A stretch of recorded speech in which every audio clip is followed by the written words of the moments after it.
you're very much open about it, and you blew my mind on that level. So, can you tell the folks of any kind of notable things that you auditioned for, possibly? Well, sure. I mean, the fact of the matter is, I think a lot of actors, have healthy egos, and they don't like to admit when they don't get something. But the fact of the matter is that, if you're part of a pool of actors, there are probably 30 or 40 people at any given chance, at any given point, that go up for various movies, and only one person is going to get it. So there's really no shame in not getting a movie. The disappointing part is maybe if you don't go up for it. But anyway, to answer your question, certainly Back to the Future is stings a little bit, but I didn't really get that close. Yes. I didn't get that close to it. Breakfast Club stings a little bit. Wow. Again, didn't really get close to that one. The two that really, really sting, like they still burn to this day, like salt in the wound. St. Elmo's Fire. I was up for the Judd Nelson role, and I screen tested with Ali Sheedy, and we were like making out, and the director Joel Schumacher was like, "Your chemistry's amazing, and I can't wait to see you on the set." And like he was talking to me in such a positive way. I thought, as an actor, you think there's no way that I didn't get that, But then what's weird is that Judd Nelson, who eventually got the part, and he was actually a pretty good friend of mine, he just was so tight with everybody else in the cast, and knew that kind of what they call the brat pack. They knew everybody so well that, somewhere along the way, I think the rest of the cast kind of exerted pressure and was kind of like, come on, what about Judd? And we love him, and this and that. So he's a terrific actor. It's not like he didn't deserve it, but, there are all sorts of factors that go in. But the numero uno one that just is agonizing. I've only seen the movie. I had to wait 20 years to see the movie because it hurt so bad. Was Platoon. Oh. I met with Oliver Stone for 2.5 hours. We had one of the most intense conversations in my life, and it got down to me and another actor named Craig Sheffer. Yeah, absolutely. Who's in some kind of wonderful, another one that I came very close to getting. John Hughes just wouldn't pull the trigger on me for whatever reason.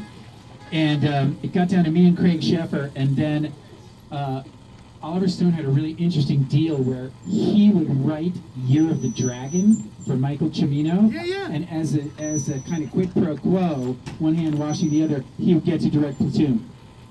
So he wrote Year of the Dragon for Dino De Laurentiis, and then Dino De Laurentiis was going to finance Platoon. And so he wrote Year of the Dragon, and it came out, and it actually didn't do very well. And Dino De Laurentiis said, well, then I'm not letting you do Platoon.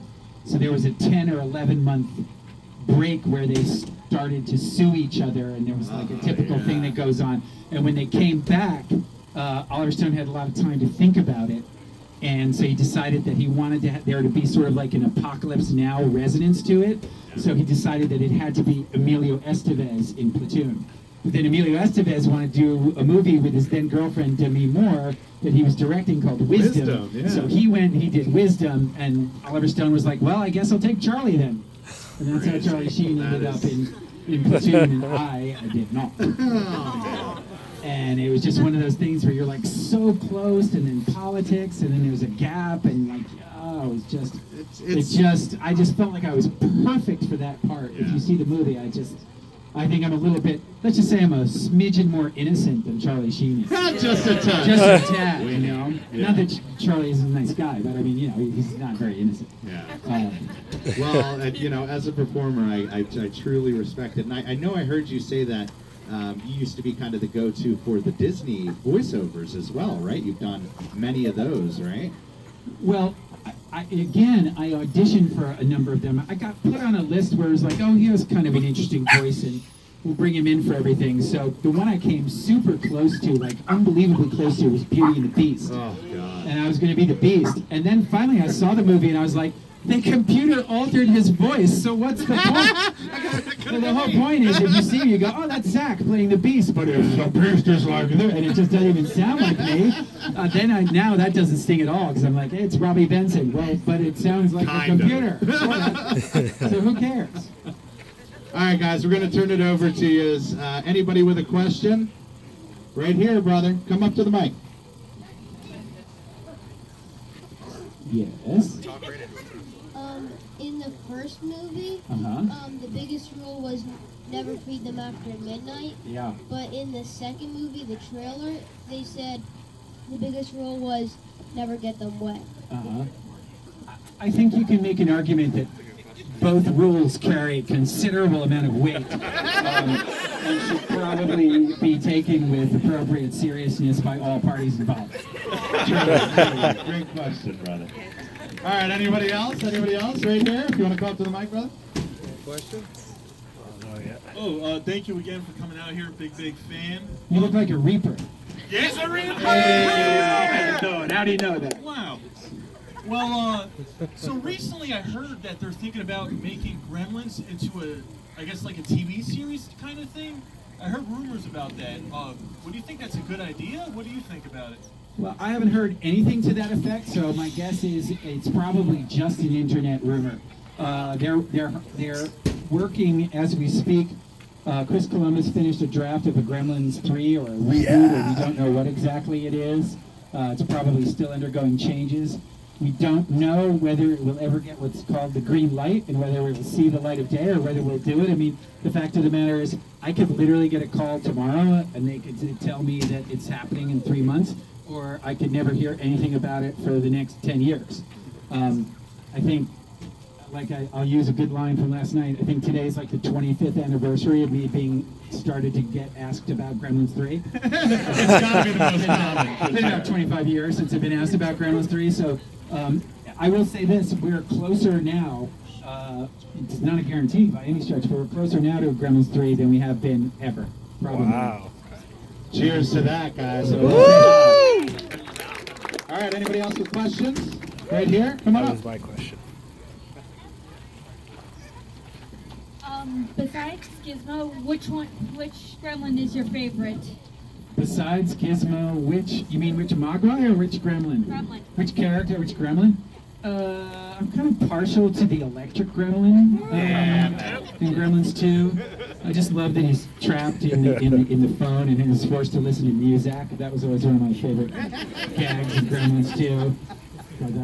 That was pretty funny. And of course, spoiler, I employ the electric Gremlin at the pulse-pounding climax of Gremlins 2, but I don't want to completely give that away to people. That's right. Just in case there's Spoiler alert. a person who hasn't seen the picture. That's Is there anybody right. here who has not seen either Gremlins 1 or Gremlins 2? Raise your hand. That's what I'm right. talking Breaking about them right in. here. Yeah, baby. Love Breaking it. them in. Love it. You Beautiful. want a good one. All right, anybody else with questions? Right here, come on up, Jess. My Take care. question is, what is your favorite memory from set? What is my favorite memory from the set? You mean other than when I kissed Phoebe Cates? Let's see. Favorite memory from the set. As you can imagine, I've done these Q&As fairly often. So I like to kind of tell stories that maybe I haven't told in other Q&As. So why don't I tell this one, because it's kind of a good one. So there was a lot of downtime on Gremlins, and obviously Phoebe and I are both 19, and we're kind of bored, and sometimes they'd be like, oh, Gizmo's ear broke. You guys have 5 hours off until we fix it. Seriously, they're like, it's 1 o'clock, you come back at 6, and we'll see if we can get one shot before we send you home. So we had you'd have almost the rest of the day off while they're trying to fix poor Gizmo's ear, because the dog stepped on it or something like that. Being in a big Spielberg movie like that has its perks, and one of the perks that they did was they got Phoebe and I matching scooters that we could drive around Warner Brothers Studios so that we could have some fun. So one day she goes, she gets on her scooter and she goes, come on, hop on the back. And I was like, hop on the back? I'm thinking to myself, oh, gee, do I really want to hop on the back of the scooter and put my arms around the most beautiful woman on the planet? So I jumped on the back of the scooter and put my arms around her waist. She had a boyfriend at the time, so I knew nothing was going to happen, but I thought, I'll just at least be able to say I rode on the scooter with the kid. So we're driving around, and Warner Brothers back lot is where they were shooting something called T.J. Hooker, was a television series at the time. And they had, the part of the area was kind of roped off. And they had these things, it's hard to describe, but it's like a pole with a cement bottom, and it would have like a chain across it, and then it'd be like another pole with a cement bottom. Uh-oh. See where this So is she comes going. around the corner like this, and we're joking and laughing, and turns around like this, and she comes around the corner, and the chain is right there, and it hits her right on the throat. Ooh. And she's driving, and the two of us spin out, and we fall. And luckily, the stanchions were not posted down into the ground. So they gave. So they just fell toppled over, and we spilled, and we got up. But we got up and we looked around. We thought, oh my God, if those things had been bolted down into the ground, we'd be the Headless Horseman. We'd be in Sleepy Hollow Part 2. So we both got up and we were like, maybe we won't do as much scootering anymore as we just did. And kind of parked the scooters and didn't quite go as Understandable. crazy as that. So that was kind of like a super went from romance and almost to tragedy back to like, oh my God, let's just get back to the set and play the video games that Spielberg put up in the corner for us to play. Because he got us arcade games. So that we could play in between. That was the. Once we told them the story, they were like, maybe give them something where they don't have to like leave, stage 18. Pull those scooters. Screw the scooters. Just move on to something else. Love it. All right, That's- anybody that's else? pretty memorable. Yeah, come on up with a question. Hey, thanks for coming down, Zach, or up, as it were. Do you feel, it seems like there's a lot of different, like, famous auteurs who worked on this movie. Like, do you feel like this is more, when you think of Gremlins, do you consider it more a Spielberg film, a Joe Dante film, or a Chris Columbus film? Like, who do you feel like had the most impact on the story, or the film itself? Well, like all movies, there really is a tremendous amount of collaboration, and it's very difficult for people to claim ownership of a movie, especially when you have hundreds of people working on them. But you would have to say that Spielberg really shaped the script tremendously. Chris Columbus was a young writer at the time. He was about maybe 24, 25. And he had an interesting idea that came from when he was living in an apartment, and he could hear the rats under his bed. And so he came up with the idea of, sketchy things underneath his bed, which is why you have that final line in the movie where he says, if it's under your bed. So he had that kind of cool idea, but his first script was very violent. In the scene where my mom goes up to the attic, they cut off her head and it rolls down the stairs. Ooh. It was, and Spielberg took one look at that and was like, yeah, that's not going to happen. And then halfway through it, Gizmo gets killed. And dies, and it's very, very tragic and sad and everything like that. And Spielberg, I can't remember, he gets killed by a gremlin, and I think Stripe kills him or something like that. And Spielberg read the script and said, yeah, that's not going to happen either. And so Spielberg came up with a lot of ideas that were very, very crucial to what makes, and which is why he's a successful person and he's got very good instincts. But to answer your question, at the end of the day, Joe Dante had final cut, and it really has a Joe Dante feel and stamp to it.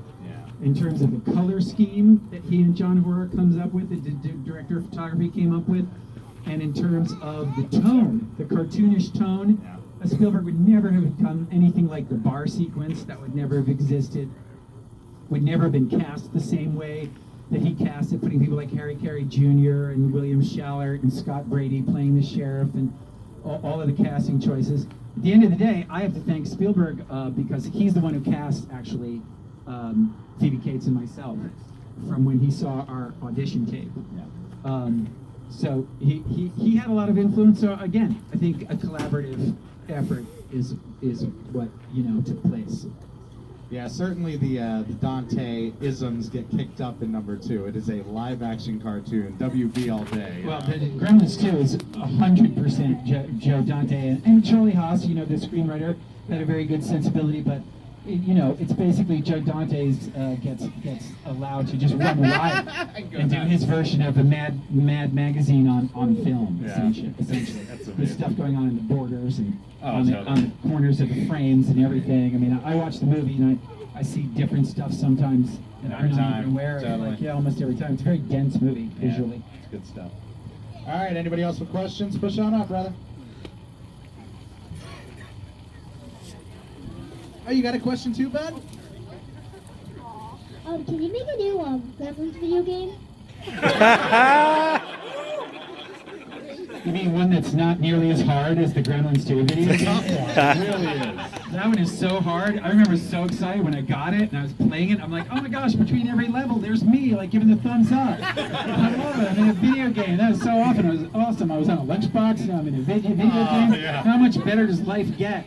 And then I couldn't get past like level 2. And I was like, screw this game, I hate it. And I threw it down. I think I never picked it up and played it again. It was so frustrating. I hated it. Right here, brother. I work with a lot of really great actors on Gremlins and Gremlins 2 and Max work. I'm a huge Christopher Reeves fan. I'm sorry. A huge what? Christopher Reeves fan. Christopher Lee fan? Yeah, sorry, yeah, Lee, excuse me. I was wondering what it was like working with him. Well, Christopher Lee was an amazing man. He was very tall. He's about 6'5". He was immaculately dressed. He would always come to the set in suits and ties. He was a heavy metal dude. Yeah, he had played heavy metal guitar, but not on the set. I think he was married to the same woman for like 51 years. He was deeply modest considering how talented he was. And he was perhaps the best mannered and most polite person I've ever met in my entire life. The entire country of England should be extremely proud of him because he was the very model of what you think of when you think of an English gentleman. And he was very, very cool and really excited to do comedy. You know, he had played so many bad guys. And he'd been like a James Bond villain in Man with a Golden Gun, which he loved playing Scaramanga in that movie. And I actually asked him what his favorite performance was. You know, I said, "What's your favorite performance?" And he actually said it was what's the one where he's with Edward Woodward, where he's the come on, you know, the culty one with Britt Eklund. I don't know. Somebody's got to know. It's the cult one where he goes to the island and there's like Wicker Man. Wicker Man. The Wicker Man. That's right. I said, he goes, I did a picture with Ed Woodward called the Wicker Man. Very proud of it. You know?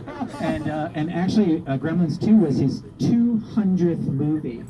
So we gave him a cake. You can look on the internet. There's a picture of us giving him a cake. And I've actually put it on my Twitter feed, which I'm sure you've all seen since you've been following me at ZWGman on Twitter. And if you're not following me, I mean, why wouldn't you follow me on Twitter and Instagram at ZWGman? Just curious. Just tossing it out there. Just thought I'd throw that out there. And so we gave him the cake, and I think he was really surprised. It was a point in his career where he was maybe a little bit on the downslope before he was a good 10 years away, or 9 years away before he did Lord of the Rings. Yeah, So took off again. took off again.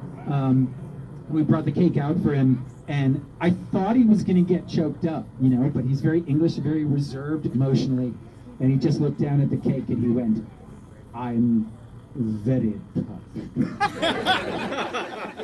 Couldn't ask for more than that. Couldn't ask for more than that. He was a great guy. Anybody He else was an have awesome guy. questions? Right here. Come on up, bro. Is it hard being an actor?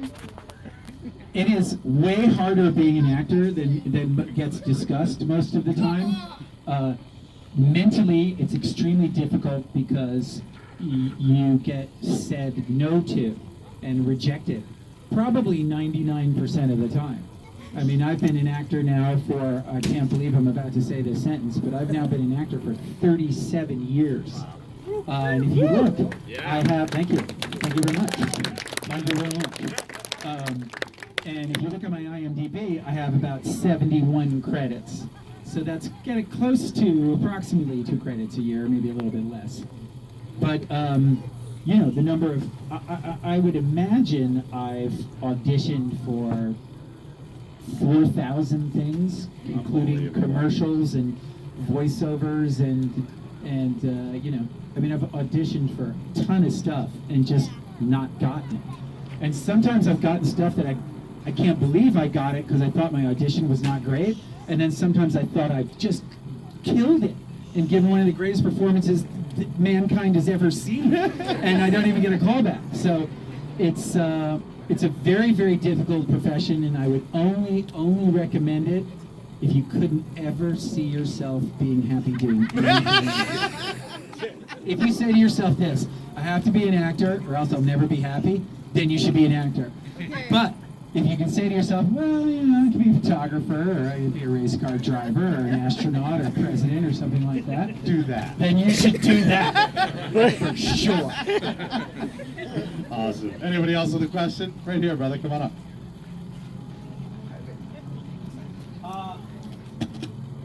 Not, you know, from a producer standpoint, director standpoint, or creator, the story standpoint, but as you who portrayed Billy Peltzer, where do you think Billy is right now in his life? Like, what do you think is going on? You think Where did Billy go after two type thing?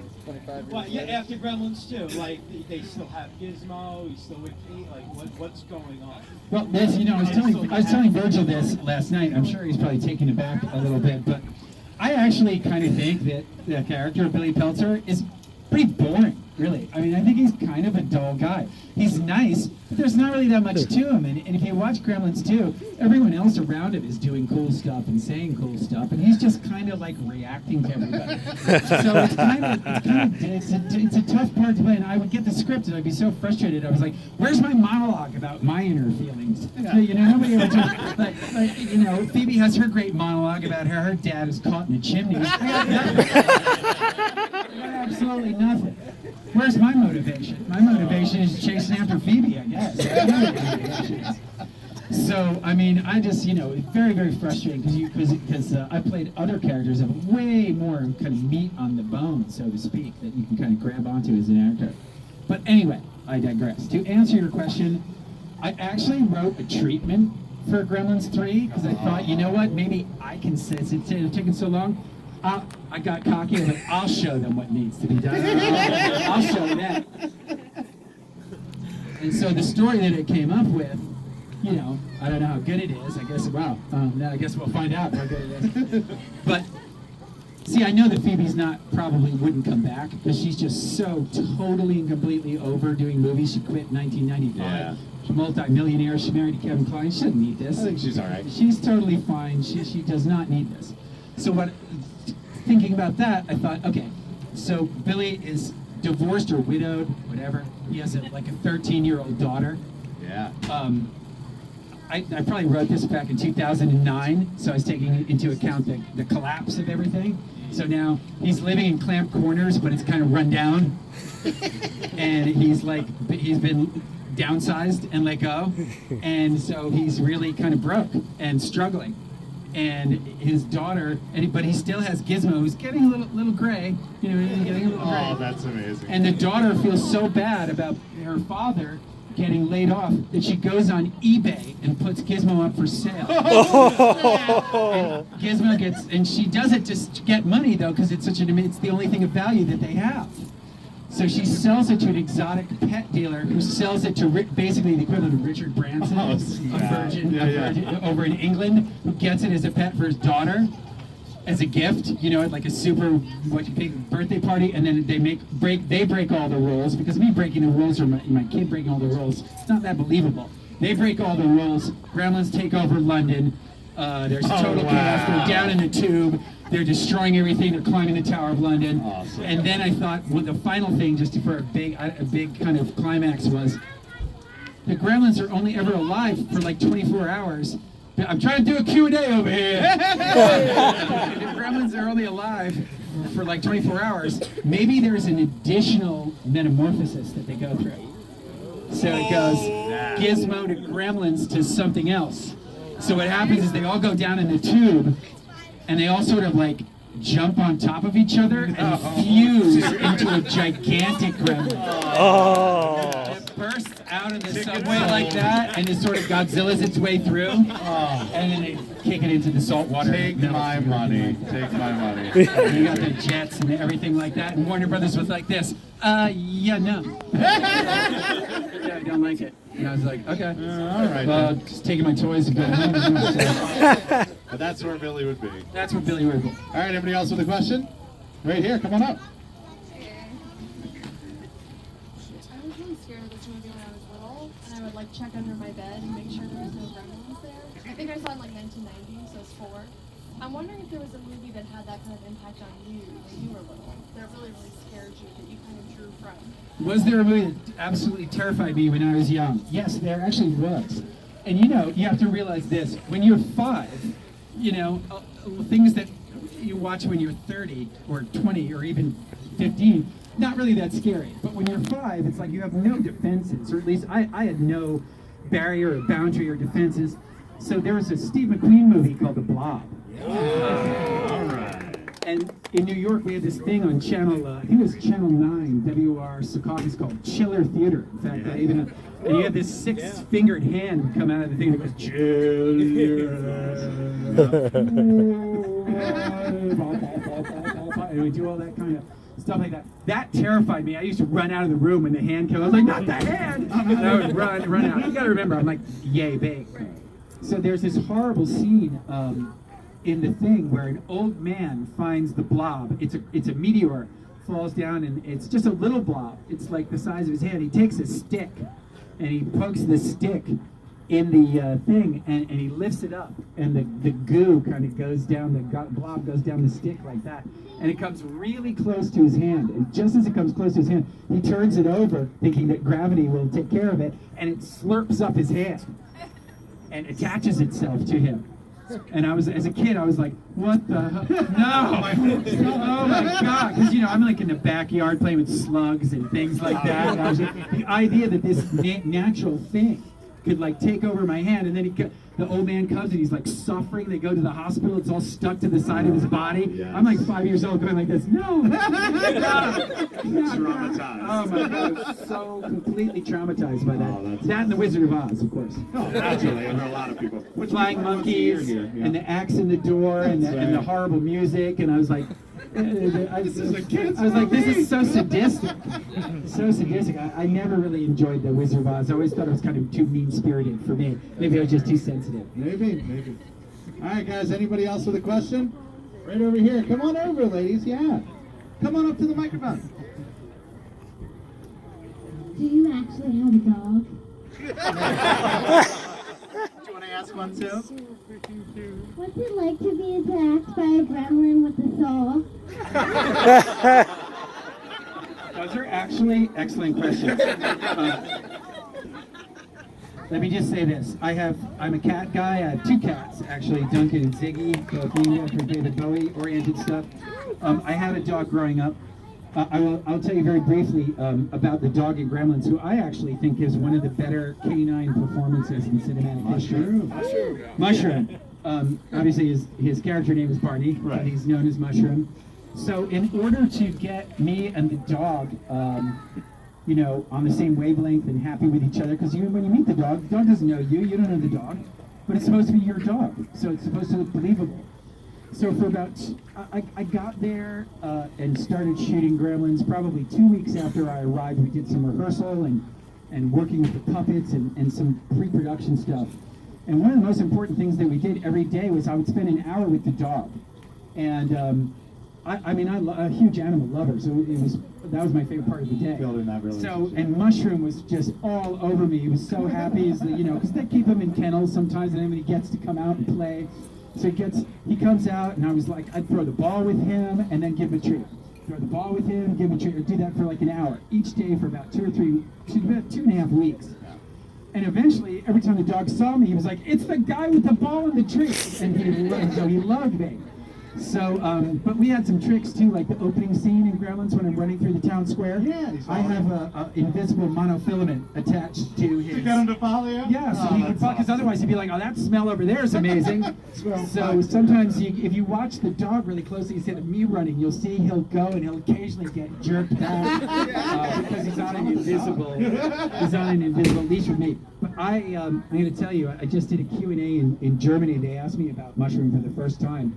And I finished the Q&A and I said, and after the movie was over, the really sad part was that I never ever saw the dog again. And I'm controlling myself now, but it caught me by surprise in Germany, and I choked up. I started crying because I love the dog so much. Actually, I'm still getting choked up. Stop it. So that's the dog question. So I don't have a dog currently. Are you still paying attention, you lady? I don't have a dog currently. But Mushroom was like super close to my heart, and I think you can kind of see it. Yeah, for sure. See it in the movie. I really, really love the animal. What was the She asked questions again? about what is it like to be attacked with Chainsaw. the chainsaw. With the chainsaw, which is, I mean, an amazing setup for another quick story. If people aren't freezing to death, you guys okay? Yeah. Okay. So, one of the things that Joe Dante likes to do is he likes to have the sets really, really decorated, so that they look like the real thing. So he can just stick the camera and shoot everywhere. So in the department store, which was designed by Jim Spencer, the production designer, and with Joe Dante, was fully stocked. The shelves and everything was fully stocked. So you walked in and it looked exactly like a department store, down to like hoses just hanging on the wall, exactly like if you walked into a Home Depot. And so we were walking after lunch, and I passed a chainsaw, and Joe Dante is a huge film buff. So we would make film jokes to each other constantly because that's just who he is.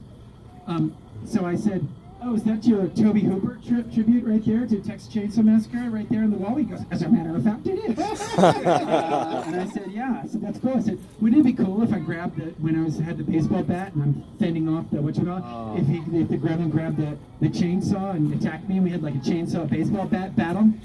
And there's a long pause and Joe goes, "Give me 2 minutes." Turned around and he walked back, and like 5 minutes went by, and he's like, "Okay, so here's how we're gonna do the chainsaw baseball bat." And I was like, "What? Wait a second." I was just joking. He's like, "No, it's gonna be good.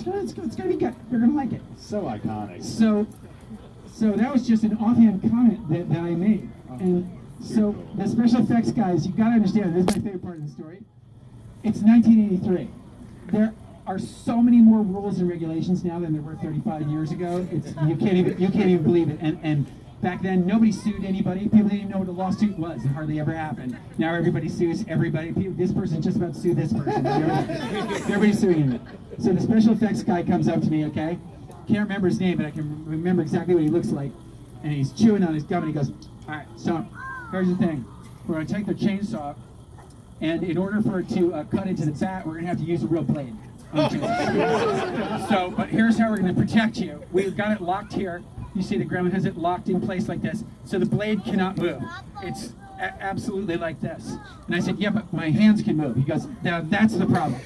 Your hands, you have to hold them wide apart like this. Don't go like this, and don't go like that." And I go, "Why not?" He goes, "Well, you probably lose a finger, I'd imagine."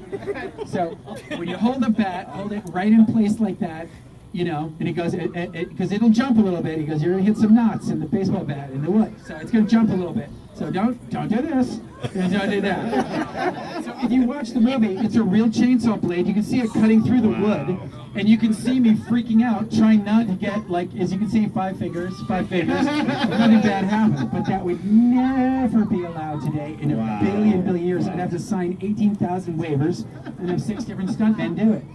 But that's how that came about, and that's what you see in the movie. It's an actual chainsaw blade. There it is. A little writing credit right there. All right, guys, we don't want to take up all night because we have the films, obviously. Does anybody else have a question we want to go out on right here? We do one final question. One final question. The numbers are getting pulled. You'll hear it. We're going to run a 10-minute countdown for the intermission. You will hear the numbers pulled, I promise. What am I doing nowadays? I actually just did the new Jason Mewes directorial this year called Madness in the Method.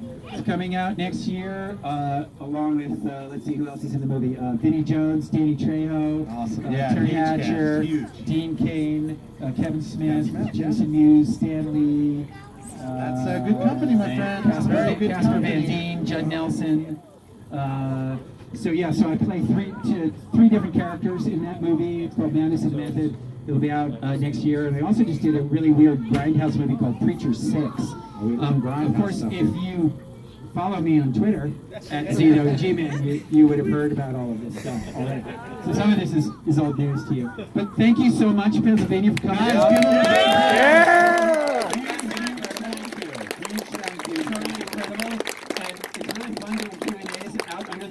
Outside. I think I've ever done one. So enjoy Gremlins 2, enjoy the rest of this. weekend, and thank you so much. Bless you guys. You're gonna have a 10-minute countdown again. That'll give you the indicator to get back to your car.